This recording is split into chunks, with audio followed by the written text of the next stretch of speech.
Hey, hey, on top of the world today. Check it out.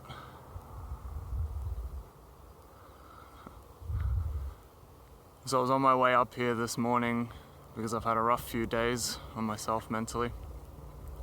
I'm on my way up this morning and I'm climbing over this fence that they use to keep the sheep sectioned off.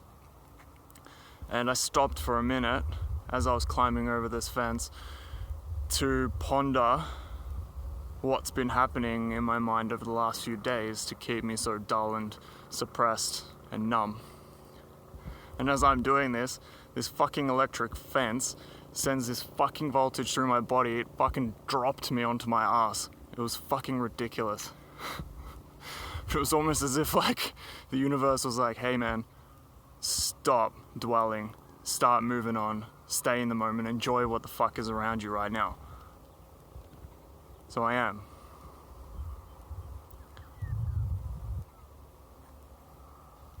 But anyway, I am recording this video to share to you what I did ponder on and what has kept me suppressed over the last few days.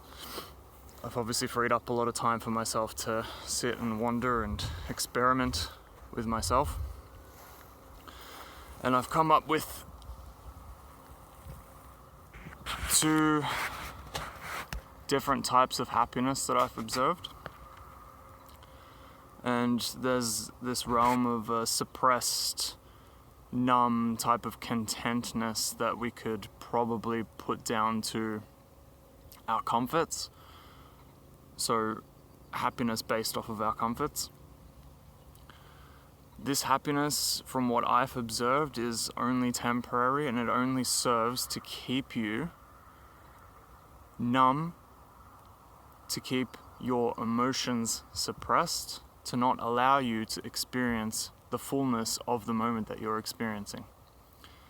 And then we have present moment happiness or freedom, which is being in the flow, being completely tapped into, in complete appreciation of the moment that you're experiencing. Now, I don't want to dwell too much on the previous type of happiness, the suppressed, the numb, the comfort type of happiness, because this is the old way of thinking. This is something that doesn't keep us happy for long. This is something that fuels the current economy that we are experiencing, which is a fear-based economy. Almost every single business that exists in this day and age only exists because we live out of fear. We live out of insecurity, we live out of doubt. So doubt and fear of ourselves and our own safety. So we need insurance. We live in an insecurity about our own looks, our physical appearance. So obviously we've got gyms and all these health products, and we've got makeup and cosmetics and all these things to give us an illusion of happiness. I mean, I'm going to pop this on and I'm going to feel good about myself. I'm going to do this and eat this and my body's going to change and then I'm going to feel good about myself. But we forget to feel good about ourselves now. What's stopping us right now?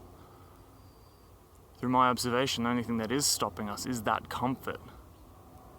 Is not allowing ourselves, to experience something different. To step out of our comfort zone, let go of what we know to be and what we define to be as happiness. For example, sitting down on the couch and watching a movie.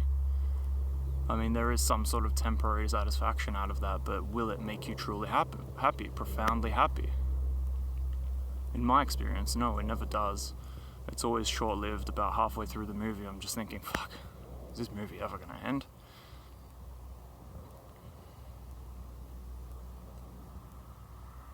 So this other form of happiness that I've observed, which is what I want to focus on for the rest and the remainder of my life, because I have been inherently focused on the negative aspects of happiness, if that's what we can call them. So now I want to project my attention and my awareness onto the latter, onto the love-based, onto the freedom-based, onto the bliss, the joy-based type of happiness, which is living presently in the here and now. It's allowing and appreciating whatever is around you now to exist to its fullest. So instead of me sitting up here and thinking about all the negative things that have been happening in my life, all the things that are weighing me down, and trying to ponder and figure out exactly where I've been going wrong and why I've been going wrong, and I can put it down to, society and expectations and all this crap that I can come up with in my brain, but it's still a form of distraction. I'm still sitting up here in this beautiful scenery, thinking about things that don't actually exist and are not actually relevant to what I'm experiencing here and now. And I feel like the more I tap into this profound state of here and now, this blissful state of flow, let's call it flow, the more I can tap into this place, the happier and the more consistent this joy will become in my life, because that is what I'm projecting my attention towards. Whereas previously I was projecting my attention towards the things that were wrong in the world and the things that were making me unhappy, and trying to figure them out in order to be happy. But there's nothing you need to figure out in order to be happy. Happiness is simply down to the willpower to project your attention and your awareness to the appreciation of what you have here and now. It's always around you. Love is always around you. You just need to focus in on it, hone in on it. If it means seeking intensely and going down a path of spirituality or whatever it is that you want to chase, do so. Eventually it will reveal to you that it has always been there. All it requires is a state of presence, stillness, appreciation and awe of the beauty that already is present in every moment that you experience. And stop being so hard on yourself.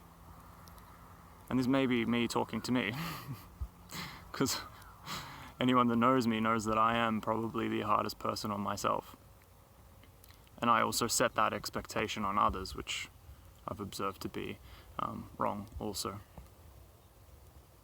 But it has gotten me to this point where I am now, which is becoming more and more in love with myself and with what is around me in every moment.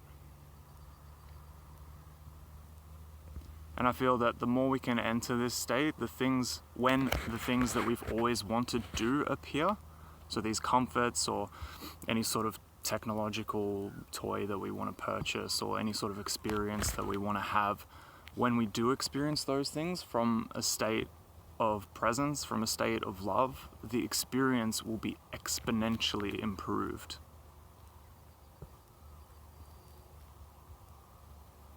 I've found that when I haven't learned and when I haven't been appreciating what is around me now, in this moment, in any moment that arises, I project this desired result, this desired outcome that I want for myself, where I'll be happy. If I can get here, I will be happy.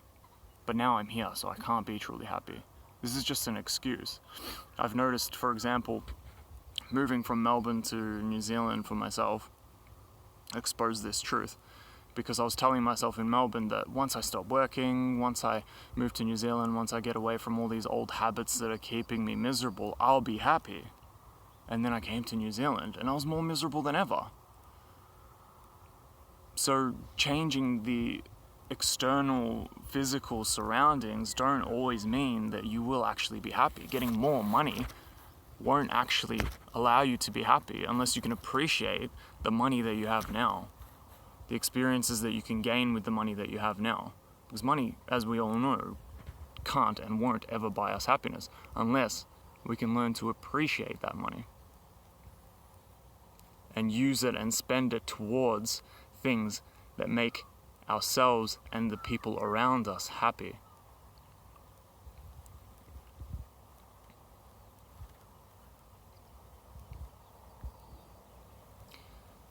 I hope this was useful for some of you.